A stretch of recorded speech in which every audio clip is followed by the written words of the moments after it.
Parisien, bonsoir. Qu'est-ce que c'est que cette dernière demi-heure dégueulasse que vous nous avez fait, les mecs? Sérieusement, on perdait tous les ballons, on n'en ressortait pas un, quoi. On s'est fait bouffer le cul pendant une demi-heure, 20 minutes, et les 15 dernières minutes, c'était flippant, quoi. Alors, on s'est mis d'un coup à avoir cette volonté d'avoir la balle depuis notre camp pour jouer plus vite en transition. Mais le truc, c'est exagéré, les gars. Fabian Ruiz, putain, c'est 99,9% de passes en retrait, quoi. C'est insupportable. C'est-à-dire que tu crées pas une action, quoi. En fait, t'attends que le temps passe. Tu conserves la balle, hein. Tu conserves la balle. Alors, du coup, oui, c'est sûr, hein, tu vois. Mais tu la perds parce qu'en plus, tu fais rater transition. T'avais fait des relances, Beraldo, Fabian Ruiz, Solaire, tout ça. C'était horrible, quoi, tu vois. Et Solaire, qui est pas un arrière droit, donc quand t'as la balle, c'est cool parce qu'il a du ballon. Mais sur le but, il n'est pas à son marquage. Et juste après, t'as, je sais plus quel attaquant de Strasbourg, au deuxième poteau qui fait une volée. Pareil, Solaire était aux fraises, quoi. Ah ouais, non, franchement, on a châté nos mères ce soir parce que heureusement, t'as eu un Gigio serein. Je l'ai trouvé calme et serein. J'ai adoré. J'ai l'impression de retrouver le Gigio d'avant. Donc on s'enflamme pas, mais il a redégagé cette force. Euh, qui a été très bon. Qui a été très bon dès le début du match. Qui à la deuxième minute, les mecs nous trouent. Il fait un arrêt en se jetant bien.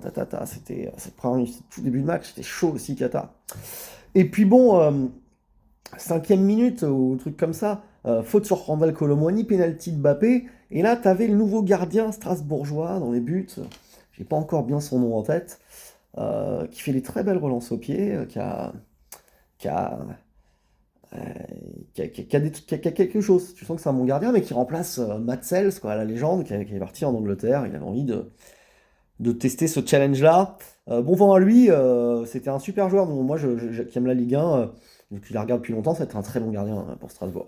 Anyway, penalty pour Mbappé. Mbappé qui tire mal tiré, mi-hauteur côté gauche, enfin sur sa droite à lui, côté gauche du gardien, qui la sort bien. Et quelle belle entrée pour lui dans son nouveau stade, quoi. Malheureusement, il y a Didio qui t'a fait un petit coucou dans le couloir et t'a pris dans les bras et t'a refilé peut-être le mistigri. T'as dit, allez, péno, tac. Et puis tu verras les balles dans les pieds. Et sur un de ses points forts supposés, les balles dans les pieds, il se l'a fait piquer par Asensio en étant lent, quoi, sur une relance, qui revient direct dans Mbappé, qui frappe dans le but vide, hop, 1-0, alors que tu venais d'arrêter un penalty. Ah, ça, c'est dur, c'est dur, c'est dur. Je sais plus à quelle minute du match c'est, mais c'est un peu plus tard. Et globalement, cette première mi-temps, le PSG, on maîtrise. Voilà. Il y avait un enseignement qu'on voulait voir de ce match-là, c'était que qu'est-ce qu'il allait faire si tu n'avais pas nos ailiers. Et, euh, et bon, définitivement, Mbappé, c'est un axial pour lui maintenant, puisque là, en l'absence des ailiers, il a mis Colomboigny à gauche, Asensio à droite, qui ont été intéressants, même Colomboigny, surtout en première, parce qu'après il a disparu.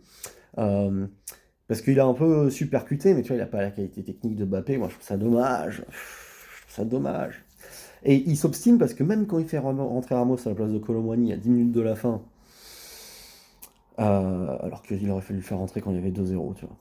Mais bon, en faisant glisser Kylian à gauche, tu mettais Ramos dans l'axe, on est 2-0, tu pouvais faire ça. À 2-1, tu commences à avoir besoin presque de transition plus. On voit. Et il a mis Ramos à gauche. Bon, donc voilà, le message est clair, c'est Mbappé qui joue dans l'axe, maintenant ça sert à rien de débattre les mecs, c'est comme ça. Voilà, bon. Je trouve ça dommage parce que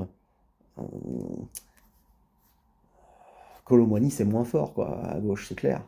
Voilà. Donc après, il peut dépanner sur les deux ailes, hein, Colo peut le dépanner partout, sur tous les fronts de l'attaque. Mais pour moi, ça va pas être un titulaire.